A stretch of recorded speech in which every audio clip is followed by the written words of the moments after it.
बोली। चलिए हम सबू बाबा तमाम भोजपुरिया भाई के दसों जोड़ के प्रणाम करतनी और से एगो खुशखबरी सुनावे तनी। आज बड़ी खुशी के बात बा, विकास राव आज हमरा डुमरसन के धरती पर प्रोग्राम देवे आयल बने। पहले पहले जीवन में भेंट बा तो परम पिता परमेश्वर से ये निहोरा करब जैसे तमाम भोजपुरिया भाई लोग आशीर्वाद दुलार प्यार शंभू बाबा के देला, जैसे हमरा विकासो बाबू के आशीर्वाद दुलार प्यार दी सके।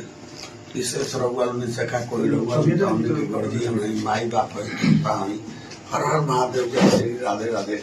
आशा पूरा पूर्ण विश्वास बा हमार बात धन्यवाद हो लगातार प्रोग्राम देवता लोग से बहुत ऐसे आशा ना पूर्ण विश्वास बा।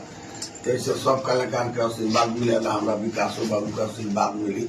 हर हर महादेव जय श्री राधे राधे जय। जी हमनियों के बड़ा अच्छा लागल यहाँ से मिल के दरजीवन के रूप में हमने के देखले बनी सन हमेशा की बड़े बड़े लेवल के काम कोई यहाँ के आज उससे लेवल पे आदमी पहुंचल बाटे तो बहुत सारा हमने के बड़ी खुशी भइल आज यहाँ से मिल के। सब आशीर्वाद रउआ जेकरा के चाहिए जीरो से हीरो बनाइले, मुखिया से दुखिया बनाइले, दुखिया से मुखिया।